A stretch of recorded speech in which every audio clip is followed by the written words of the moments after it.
This is a spoiler warning for Echo.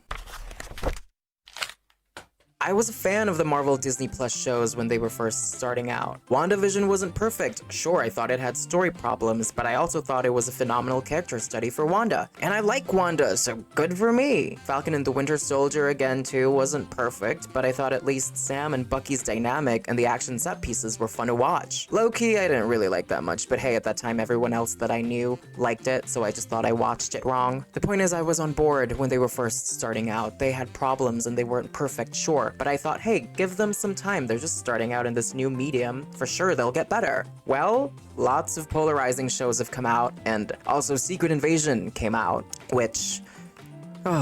and here we are. Marvel Studios' latest Disney Plus show, Echo. The show has some good things, but it also has problems. Let's talk about it. The show is about Maya, who's this hardened, highly skilled killer from New York coming back to her hometown for a mission. And while she's there, she's forced to confront her past and her relationship with her estranged family. And I think that's one of the most interesting parts of the show, Maya's relationship with her family. Particularly Maya's relationship with her grandmother, Chula. By the way, she's probably my favorite character in the show and my favorite performer in it. Shout out to her actress, Tantu Cardinal, she was great. Maya's mother died when she was young. Her father was involved in some not very legal activities, and because of that, he made enemies. His enemies cut the brakes on their car, so when Maya and her mother were driving it, they got into an accident. Chula, Maya's grandmother, hurt by the death of her daughter, gets angry at Maya's dad, and she blames him for what happened. This causes Maya and her dad to move away to New York, and because of that, Maya, still young and still hurting from the death of her mother, feels like she's been turned away and abandoned by her own family. She already feels guilty for her mother's death. She was a kid and she asked for ice cream, so they drove to the store to get it. The car has no brakes and her mother died. In her head, it's her fault, and now her grandmother was banishing her away, essentially punishing her for her mom's death. That's very traumatizing for a kid, and probably one of the reasons why Maya grew up so guarded.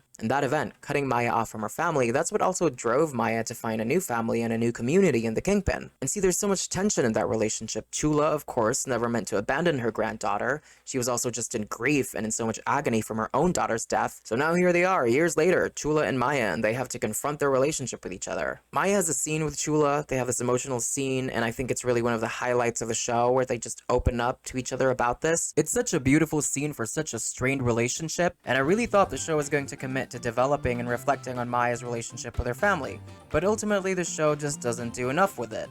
I was thinking Maya has this childhood trauma of being abandoned by her family when she needed the most, which caused her to be attached to the Kingpin for some sense of community. And now that she was grown up, she could see how manipulative Kingpin really is, that he was just accepting her as part of his family because she could kill for him, and she was useful for him, and that, he was just using her. I thought the show would portray Maya healing from her childhood trauma by spending time with her family, and her family showing her that they loved her unconditionally, that unlike her relationship with a Kingpin, she doesn't have to kill for them or be useful for them, that she could just exist and be loved unconditionally. But no. The resolution for the whole arc, instead of Maya going through emotional development with her family, is just her mom showing up through Maya's powers and healing her hurt. Which feels really like a Deus Ex Machina, like, here's your childhood trauma and your strained relationship with your family, we're just gonna heal it with powers. And while I like the idea that this is the generations of women from the past looking out for Maya and helping her, I think that's a nice and touching concept. It really makes Maya feel like a passive agent of her own story. Her emotional arc gets completely resolved by others for her. It's not like they're helping her through the development of her emotional arc in the middle. No, they're there. They're the ones doing it in the finish line. We'll talk more about Maya in a bit. Let's go back to her relationship with her family. There's plenty of setup for the tension and the conflict Maya has with her own family, but not a lot is done to resolve it in a satisfying way. Bonnie's another example of this. The first few episodes are littered with so many scenes where Maya is avoiding Bonnie. But then the show never further explores their relationship. They just get kidnapped together one time, so they meet there, but then they never talk about their past or anything. They get kidnapped together, Bonnie disappears from the plot, and in the end they're having a meal together. Why are we avoiding Bonnie all this time? Why was it such a big deal? All the setup for a fractured relationship with Maya's childhood best friend and no meaningful resolution. That could have been great, it could have been something special, but It's not there, it's not in the show. Anyway, while having to confront her relationship with her family members is a good arc, it's only one half of Maya's arc. The other half is her relationship with the Kingpin. In its core, Echo really is about Maya, her relationship with her literal family, and her relationship with Fisk. Out of those three, only one is set up in a way that's interesting, and the other two just end up really less engaging. We'll talk about Maya last because she's the main character. Right now, let's talk about Maya and her relationship with Fisk. But before we do, if you're still here and enjoying this video, please consider giving a like or a comment. I'm a small channel and it would help me out a lot. Maybe even subscribe, hey? Yeah, Maya and Fisk's relationship. It's important because it's the thing in the show that takes up most of the screen time. It's what drives most of the conflict in the show. Maya and Fisk's relationship. Maya's in this town because she's trying to blow up Fisk's armory. All the guys that come after Maya trying to kill her are doing so as a reaction for her killing Fisk. I mean, the inciting incident of this whole show is Maya killing Fisk. So it is arguably the most important relationship in the show. And yet it's done so uninterestingly, because with how the show portrays the relationship, it just comes across as very surface level and shallow. When you're watching the show, it really feels like the entirety of the relationship can be described as, well, Fisk raised Maya, Fisk was Maya's family, and Maya's mad at Fisk now, so she ran away. But it's not that. The truth is the relationship is more complicated than that. First of all, they make it seem like Fisk was Maya's only parent and her only family when, hello, Maya's father only recently died, so how did that work? Did they co-parent when he was alive? And second of all, the reason Maya's mad at Fisk is because Fisk is responsible for Maya's father's death. Fisk essentially had him killed. But they don't bring that up in the show. Maya never confronts Kingpin about how he had her father killed, which is so weird because that's what started all of this. It's why Maya tried to kill Fisk. It's why we have the show. When Fisk shows up and they have dinner, I was fully expecting Maya to be angry. She was angry enough to try and kill him last time, remember? To be like, why did you kill my dad? Why did you have my father killed? How dare you have my father killed? But no, Kingpin shows up, offers to give Maya all she needs to be Queenpin, and then he leaves. And Maya considers it. She actually considers going back to him, which given everything is so baffling. He had your dad killed. And it would have been fine, really, if they, discussed that, if they acknowledged that Kingpin had her dad killed. And despite that, Maya still wants to go back. If they actually discussed that and dissected why that is, it would have been so impactful. It would have made it all more interesting. But they don't. As it stands, the facts are, Fisk had Maya's father killed, Maya kills Fisk for that, and now Maya is considering going back to Fisk. Why? Because Fisk was Maya's father figure when she was young? It feels like the show is actively doing its best to try and make you forget that Fisk had Maya's father killed, so that it makes Maya's choices look less baffling. And I guess that's why they also tried to shoehorn in the whole Maya wants to be Queenpin subplot to try and give her more motivation for wanting to go back with Kingpin. But even then, the Maya wants to be Queenpin subplot is so underdeveloped. It gets mentioned like at least twice in the whole show, and they never make you understand why Maya just all of a sudden wants that now. Why? Why does she want to be Queenpin? All these choices are so baffling. And this relationship, it could have been interesting, but no, the show actively chooses not to address the things that could have made it all the more complex. And that brings us to Maya. She is sadly not that well written of a character, especially for a main character. At least in the first couple episodes, she's in town for a goal to blow up Fisk's armory. She has a goal, so she's doing things and she feels active. But after that, she becomes so passive. For episode 3, she's kidnapped. She literally has to be taken away so she could be put into the episode's plot. Before she was kidnapped, she was really doing nothing. She was walking around, literally just walking around. There was no active goal at that point. You can argue that being Queenpin is her goal in the series, but she barely does anything to achieve that goal.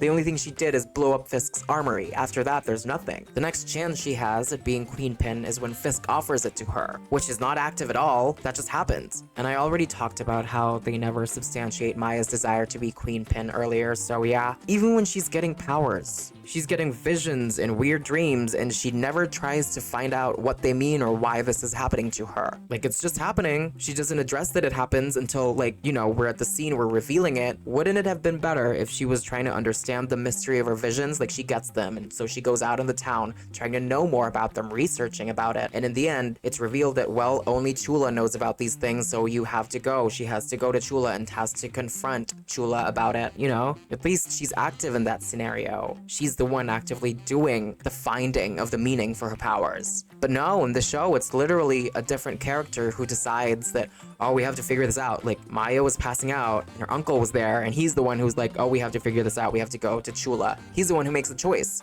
And passive characters can be great sometimes, but This is her show. I need her to be active. And it feels like such a waste because I do like Maya's concept. I think she's really cool. I like her personality and she has a sense of humor that resonates with me.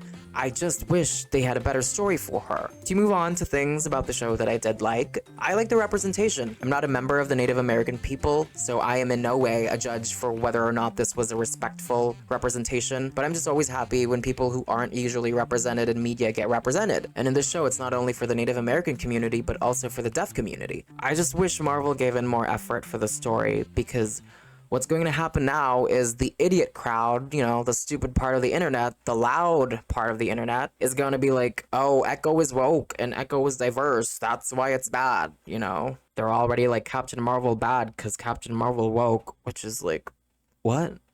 Echo is not very good because it has script and story problems, not because it has a female Native American deaf amputee lead. In fact, those were parts of the show that I really liked. Echo's Native American ties, there were those flashbacks to Native American women that I really liked. I'm Asian, and I live in a relatively remote island in a tiny province. There's already Native American erasure in America. So imagine how much more underrepresented they are where I live. So I love that I got to see them. It's always cool for me to see other people's cultures. And I also really liked how prominently this show featured the use of sign language. I think that was so cool, especially in Chula and Maya's conversation. There's one thing Chula said and signed that really got to me. This generations echoing. You know how words sound beautiful? I never knew words could also look beautiful, but when Chula signed that, I just thought, wow, it's so beautiful. And I felt that for some reason. I mean, look at it.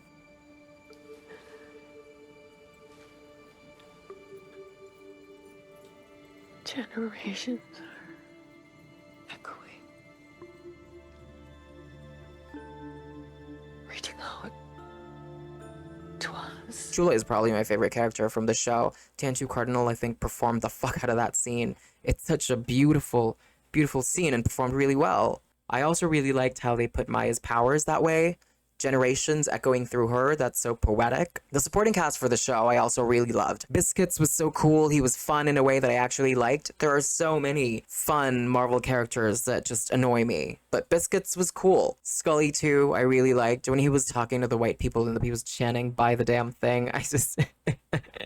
Graham Greene is a great actor. I really liked him in The Last of Us, and he's also great here. I think Echo in the end has so many cool concepts, but again, Marvel just didn't really do much to deliver. It's WandaVision all over again. And before the WandaVision stands get to me, I actually really like WandaVision. It's just that it could have given so much more with that concept, and it didn't, just like Echo. I really hope Marvel steps it up because Secret Invasion and the Marvels, I like the Marvels, but I only like the Marvels because of the 3 leads. It was lacking in a lot of areas. So Marvel, please step it up. Like, come on. Anyway, what about you? What did you think about Echo? Please comment below. Tell me what you think. Leave a like or subscribe.